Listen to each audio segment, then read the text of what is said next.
Hello प्यारे बच्चों, आज हम वर्कशीट नंबर 60 कर रहे हैं जो वर्कशीट है 25 तारीख को और आपको 25 नवंबर को मिली है। ये वर्कशीट 10th क्लास की है बेटा। वर्कशीट के अंदर हम पढ़ रहे हैं मानव नेत्र तथा रंग बिरंगा संसार, जो हमें चीज़ें आँखों से दिखाई देती हैं। ठीक है, इससे पहले कि वर्कशीट में जो हमने पढ़ा एक बार उसको छोटा सा रिकैप कर लेते हैं। इससे पहले हमने पढ़ा हुआ है जो पिछली 2 वर्कशीट्स में जो पढ़ा है वो मैं बता रही हूँ।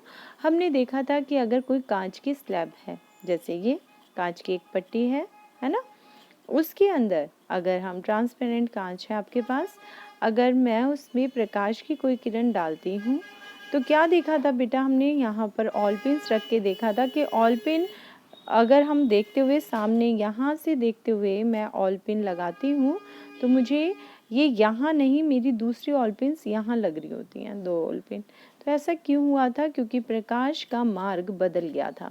प्रकाश हिसाब से ऐसे जानी चाहिए थी, लेकिन क्योंकि वायु है यहाँ पर और यहाँ पर क्या है बेटा, कांच है, दोनों माध्यम में अंतर है।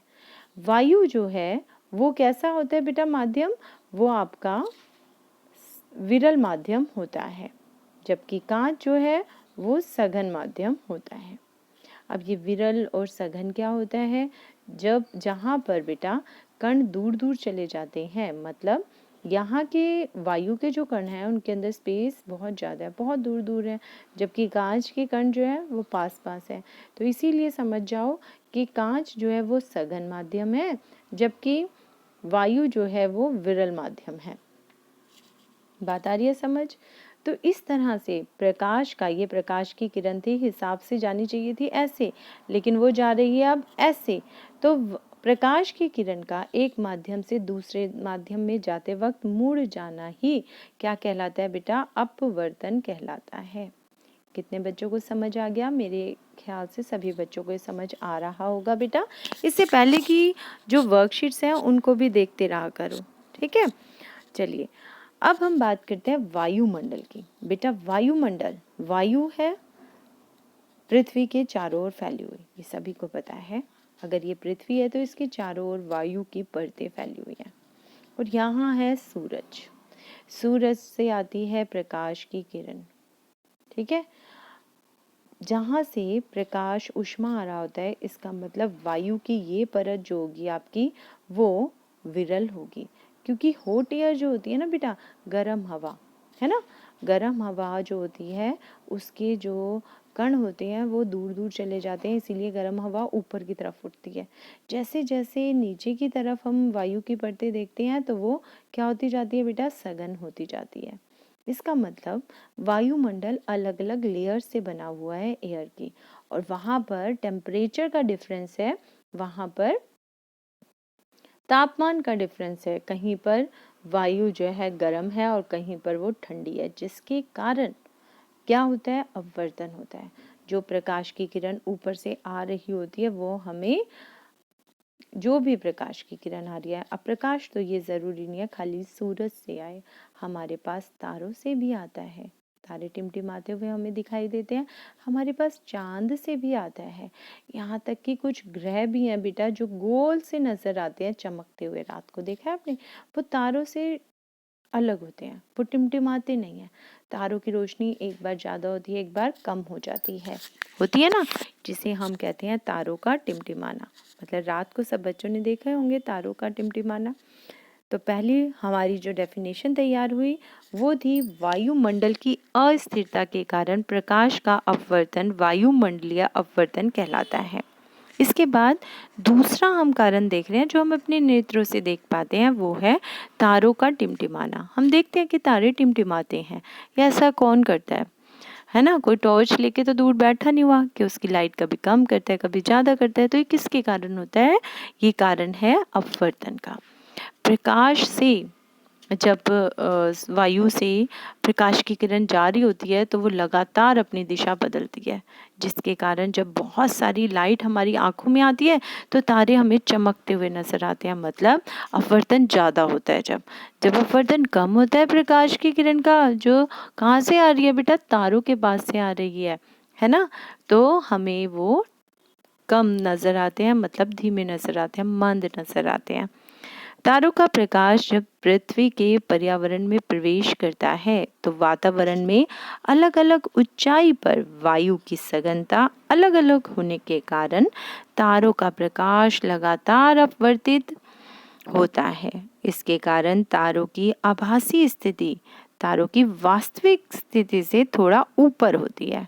वातावरण में वायु की स्थिति स्थिर नहीं रहती। वातावरण में वायु सदैव कम या ज्यादा गति से चलती रहती है। इसको अंडरलाइन कर लो सारे बच्चे। वायुमंडल में वायु सदैव कम या ज्यादा गति से चलती रहती है। इस कारण से वायु की सघनता बदलती रहती है, जिससे पृथ्वी पर पहुंचने वाला तारे का प्रकाश कम या ज्यादा होता रहता है। तो अगर ये पूछा गया कि तारे क्यों टिमटिमाते हैं, तो उसके अंदर आप सब कुछ ये लिख के आओगे कि तारों की आभासी स्थिति तारों की वास्तविक स्थिति से थोड़ा ऊपर होती है। वातावरण में वायु की स्थिति स्थिर नहीं रहती। वातावरण में वायु सदैव कम या ज्यादा गति से चलती रहती है, जिसके कारण वायु की सघनता भी बदलती रहती है, जिससे पृथ्वी पर पहुंचने वाले तारों का प्रकाश कम या ज्यादा होता रहता है। मतलब जब प्रकाश की किरण तारों से आ रही है, ये तारा है, इससे प्रकाश की किरण आ रही है, जैसे आनी चाहिए थी सीधी, लेकिन सीधी इसलिए नहीं आ सकती क्योंकि यहाँ पर कभी सघन है वायु, कभी विरल है। वायु तो चलती रहती है, बहती रहती है, कभी वो सघन हो जाती है, कभी वो विरल हो जाती है, जिसके कारण उससे जो आने वाला प्रकाश है वो लगातार बदलता रहता है। फिर यहाँ पर हो गया अलग, ठीक है, मतलब उसका अपवर्तन होता रहता है और तब वो कहाँ पर आती है, हमारी आंखों तक आती है, जिसके कारण हमें तारे टिमटिमाते हुए नजर आते हैं।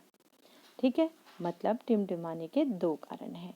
एक तो वायुमंडलीय अपवर्तन के कारण तारों की आभासी और वास्तविक स्थिति में अंतर है, जैसे कि इसमें दिखाया गया है बेटा। चित्र में हमने क्या देखा, हमने देखा कि यदि हम तारों को देखते हैं, मान लीजिए मेरी आईज है और मैं देख रही हूँ तारों को। जब मैं तारों को देख रही हूँ, ये तारा मुझे यहाँ ना दिखकर मुझे यहाँ दिख रहा है। क्यों दिखाई दे रहा है? क्योंकि मैं सितारे को हम जब देखते हैं, हमारी आकाश में हम वही चीजें देख सकते हैं जो हमारी आंखों में सीधी रोशनी जिनकी पड़ रही है। मुझे तारा यहाँ दिखाई दे रहा है, मुझे तारे से आने वाला प्रकाश यहाँ दिख रहा है।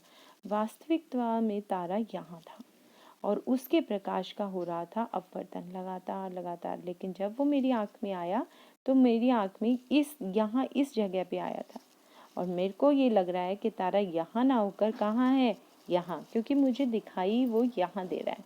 जैसे कि पेंसिल में हुआ था, जैसे कॉइन में हुआ था कि अगर हम किसी ग्लास के अंदर, बेटा कांच का ग्लास लें, उसमें एक सिक्का डाल दें, ठीक है। अब सिक्का जब हम साइड में से देख रहे हैं, कांच का ग्लास खाली है तो वो यहीं दिखाई दे रहा है, लेकिन जैसे ही आप उसके अंदर पानी भर दोगे तो सिक्का यहाँ ना दिखकर यहाँ दिखेगा, ऊपर दिखेगा थोड़ा सा। आज ही करके देखना सारे बच्चे, आप खुद एहसास करोगे कि सिक्का थोड़ा ऊपर दिखाई दे रहा है। क्यों? क्योंकि जहाँ से हमें दिखाई देगा प्रकाश की, यहाँ से सिक्के के अंदर से जो प्रकाश आ रहा है, अब उसमें क्या होगा, पानी डालने से एक सघन माध्यम, एक विरल माध्यम, तो उसमें होगा अपवर्तन, जिसके कारण जब वो बाहर आएगी तो वो यहाँ इस दिशा से आएगी, आनी चाहिए थी ऐसे ना आके अब वो टकराती हुई आएगी, जिसके कारण हमें वो यहाँ दिखाई देगा, थोड़ा ऊंचा दिखाई देगा। बात आ गई समझ? चले सारे बच्चे। तो पहला कारण टिमटिमाने का हुआ वायुमंडलीय अपवर्तन के कारण तारों की आभासी और वास्तविक स्थिति में अंतर होता है। मतलब तारा हमें थोड़ा ऊंचा दिखाई देता है, वास्तविकता में वो थोड़ा नीचे होता है, जैसा कि दिखाया गया है। जो डार्क वाला है, वास्तव में तारा यहाँ था, लेकिन हमें कहाँ दिख रहा है बेटा? ऊपर दिखाई दे रहा है।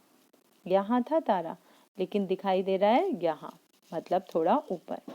दूसरा कारण है टिमटिमाने का तारों का कि वायुमंडलीय अपवर्तन के कारण पृथ्वी पर पहुंचने वाले तारे की गति, तारे की प्रकाश की मात्रा में निरंतर परिवर्तन होता है। ग्रह इसीलिए नहीं टिमटिमाते क्योंकि ग्रह तारों की अपेक्षा पृथ्वी से अधिक समीप होते हैं। तो दो कारण तो हमारे पास आ गए टिमटिमाने के। पहला वायुमंडलीय अपवर्तन के कारण, तारों की आभासी और वास्तविक स्थिति में अंतर है।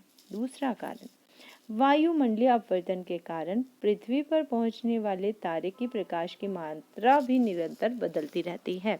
हो सकता है एक बार में प्रकाश की मात्रा ज़्यादा आ रही है जिसके कारण वो हमें चमकता हुआ नजर आ रहा है, दूसरी बार प्रकाश की इतनी दूर से आ रहा है, तारे के प्रकाश इतना दूर है बेटा तारे कि उसकी मात्रा कई बार अपवर्तन से कम आ रही है, तो वो हमें धीमा कम नजर आता है, इसीलिए तारे टिमटिमाते हैं।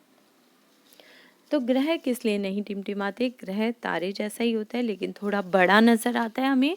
आज ही आप लोग वायुमंडल में रात के समय जरा तारों को देखना, आकाश में क्या क्या दिखाई दे रहे हैं आपको। चांद दिख रहा है, तारे दिख रहे हैं, और कुछ तारे ऐसे हैं जो टिमटिमा नहीं रहे, वो वास्तव में क्या है? ग्रह। ग्रह इसीलिए नहीं टिमटिमाते, एक तो ग्रह है तारों से अधिक पास, हमारे पास है, पृथ्वी के पास पड़ते हैं ग्रह। दूसरा, इसीलिए क्या कारण है?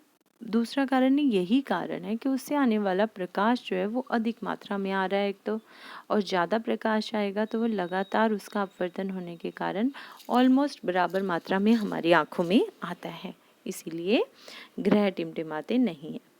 अब बात करते हैं अग्रिम सूर्योदय तथा विलंबित सूर्य अस्त की। आपको पता है सूर्य उदय थोड़ा जल्दी हो जाता है, मतलब आपने कभी नोट किया हो कि टाइम दिया होता है कि होना है भाई 5:24 पे, लेकिन 5:22 पे ही सूर्य हमें दिखने लग जाता है। वास्तव में वो उसका उदय नहीं हुआ लेकिन हमें दिखाई देता है, तो वो भी किसके कारण होता है बेटा? सूर्य उदय भी जल्दी जो हो जाता है, अग्रिम हो जाता है, वो भी कारण है अपवर्तन का, वायुमंडल के अपवर्तन के कारण ही। अगर हम ये कह दें ये हॉरिजन है, मतलब वास्तव में ये लाइन थी, अभी सूरज दिखाई नहीं दे रहा लेकिन उससे आने वाला प्रकाश विरल से सघन ऐसे होता होता हमारी आंखों तक आया, और हमारी आंखों में जो प्रकाश आता है उसके हिसाब से हम देखते हैं कि वो तो सीधा है, मतलब वो वास्तव में यहाँ है, सही पोजीशन हमें नहीं दिखाई देती। तो हमें ये कितनी पहले दिख जाता है बेटा? ये 2 मिनट पहले दिख जाता है सूरज। होना चाहिए था सूरज कहाँ? अगर मैं कहती हूँ कि ये अर्थ है तो अर्थ का होरिजन ये हुआ, तो हमें दिखाई देना चाहिए था इस धरातल से नीचे था सूरज, लेकिन सूरज से जो प्रकाश की किरणें आ रही थी होनी चाहिए थी सीधी चली जानी चाहिए थी, लेकिन यहाँ पर सूरज पृथ्वी के चारों तरफ तो क्या है? वायुमंडल है। अब वहाँ से हो रहा है उसका क्या? अपवर्तन, और अपवर्तन होने के कारण सूर्य का प्रकाश हमारी आंखों में पड़ा।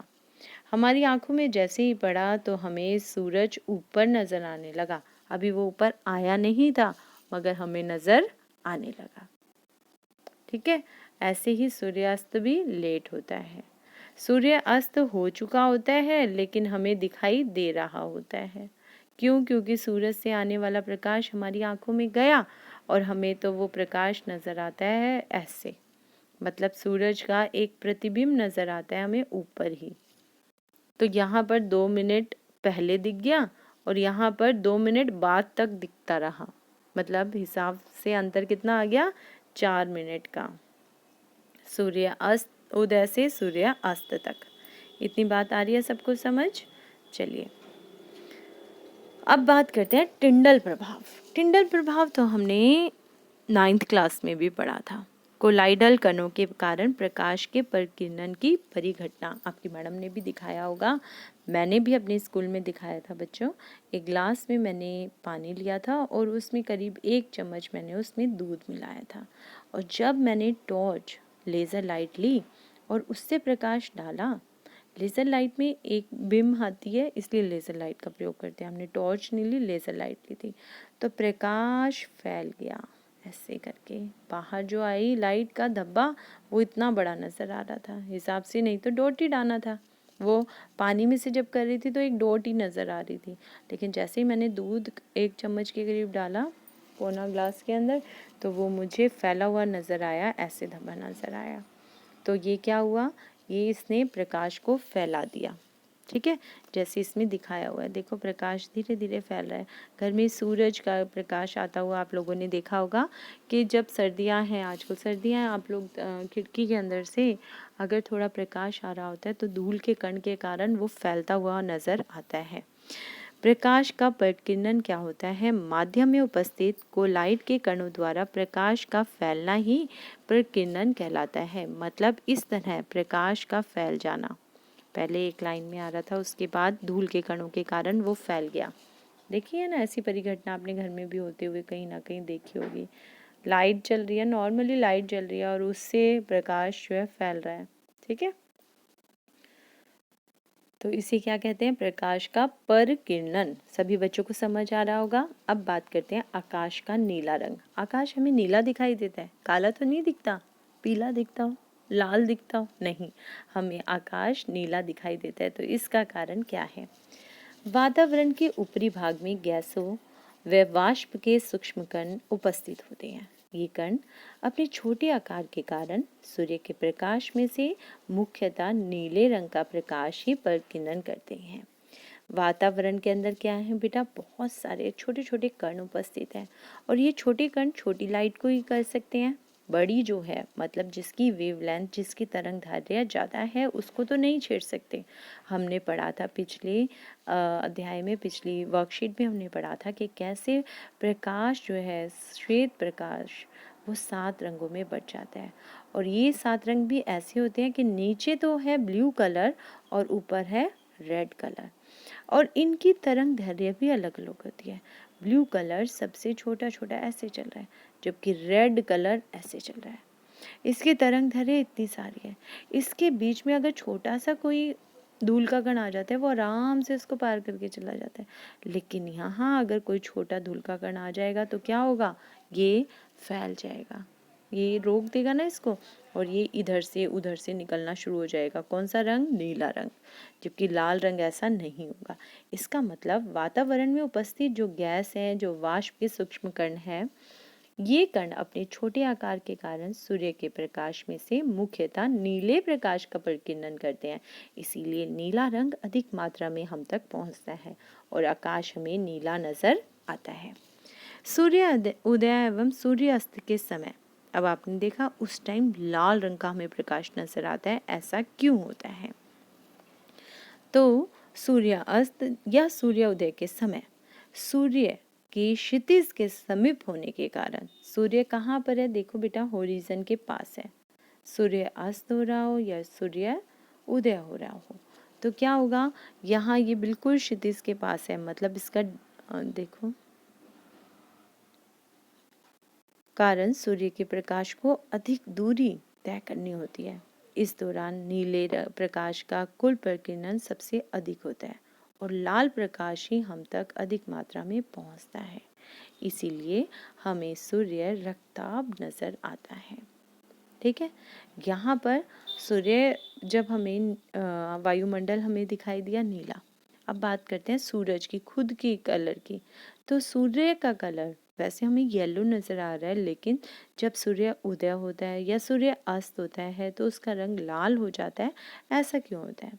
सूर्य से जब प्रकाश आ रहा है उसमें से नीला रंग परिकीर्णन हो जाता है, सारा ही स्कैटर हो गया, फैल गया। अब बिल्कुल सारा फैल जाता है, थोड़ा बहुत भी नहीं बचता। सूर्य की दूरी इस टाइम पृथ्वी से बहुत अधिक होती है। दिखाई दे रहा होगा आप सबको, यहाँ पर दूरी कितनी कम है और यहाँ पर कितनी ज़्यादा है। जितनी ज़्यादा दूरी है उतना ही अधिक प्रकाश को चलना पड़ेगा, और जब प्रकाश चलकर आएगा यहाँ पर तो उसका होगा अपवर्तन और साथ में होगा उसका परिकिरणन। परिकिरणन मतलब उसके प्रकाश में से निकलने वाली जो भी किरणें हैं, जो भी रंग हैं, उनका होगा स्कैटरिंग, मतलब वो सारी फैलनी शुरू हो जाएगी। नीली तो पूरी तरह से ही हट गई, सारा परिकिरण हो गया, आंखों तक आ ही नहीं पाया, इधर उधर दिख रहा है ना जाते हुए। अब जो लाल रंग बचा वही हमें दिखाई देगा। इसीलिए सूर्य का प्रकाश, सूर्य जो है वो लाल नजर आता है। तो बेसिकली नीले रंग का कुल प्रकीर्णन हो जाता है, पूरा का पूरा ही प्रकीर्णन हो जाता है, पूरा का पूरा नीला रंग इधर उधर फैल जाता है और सिर्फ लाल रंग ही हमारी आंखों तक आ पाता है। तो लाल प्रकाश का प्रकीर्णन सबसे डैश होता है, इस कारण साइन बोर्ड डैश रंग के होते हैं। प्रकीर्णन सबसे कम होता है, लाल प्रकाश को रोकना मुश्किल होता है, इसलिए वो फैलता नहीं है। मतलब लाल प्रकाश का प्रकीर्णन सबसे कम होता है, इस कारण साइन बोर्ड लाल रंग के होते हैं। दूसरा, टिंडल प्रभाव के 2 उदाहरण दीजिए। तो टिंडल प्रभाव के 2 उदाहरण, पहला, दूध पानी के अंदर दूध मिलाकर देखने से टिंडल प्रभाव हमें दिखाई देता है ना। दूसरा उदाहरण कौन सा दे सकते हैं बेटा आप टिंडल प्रभाव का, वो बताइए। देखिए बच्चों, टिंडल प्रभाव के 2 उदाहरण की अगर हम बात करते हैं तो उसके अंदर आप पहला अपनी प्रकृति से लेना है, हमें दैनिक जीवन से लेना है, तो हम यही वाला ले लेंगे बेटा। आकाश नीला, आकाश का रंग नीला प्रकाश के प्रकीर्णन या टिंडल प्रभाव के कारण ही दिखाई देता है ना। दूसरा हम ले लेंगे ये वाला, सूर्योदय और सूर्य अस्त वाला ले लेंगे, ये भी प्रकीर्णन या टिंडल प्रभाव के कारण दिखाई दिया। सूर्योदय और सूर्यास्त के समय सूर्य का रक्ताभ प्रतीत होना, रक्ताभ नहीं तो रेड कलर प्रतीत होना भी लिख सकते हो। अगला है बादल श्वेत क्यों दिखाई देते हैं। तो बादल बेटा श्वेत इसलिए दिखाई देते हैं क्योंकि बादल हमें पता है छोटी छोटी कणिकाओं से बने हैं, पानी की, है ना, जल की कणिकाओं से बने हैं। उसके अंदर कुछ छोटी कणिकाएं, कुछ बड़ी, मतलब इतनी बड़ी कणिकाएं हैं कि वो दोनों ही रंग को रोक देंगी। किसको? लाल रंग को भी और नीले रंग के को भी। मतलब वो उसका नीले रंग का भी प्रकीर्णन कर देंगी, लाल रंग का भी प्रकीर्णन कर देंगी, मतलब सभी रंगों का प्रकीर्णन कर देंगी। इसी कारण बादल हमें क्या दिखाई देते हैं बेटा? हमें वो सफेद दिखाई देते हैं। तारे टिमटिमाते हैं क्यों? क्योंकि ये सारा आपको इसमें लिखना है। 2 कारण हमने लिखे हुए थे, वायुमंडलीय अपवर्तन के कारण तारों की स्थिति आभासी होती है लेकिन वास्तविक स्थिति में अंतर होता है। दूसरा, वायुमंडलीय अपवर्तन के कारण पृथ्वी पर पहुंचने वाले तारों की प्रकाश की मात्रा में निरंतर परिवर्तन। आई होप आप सबको समझ आ गई होगी बेटा वर्कशीट। थोड़ी ही देर में आपको वर्कशीट नंबर 61 भी मिल जाएगी। थैंक यू फॉर वॉचिंग बच्चों।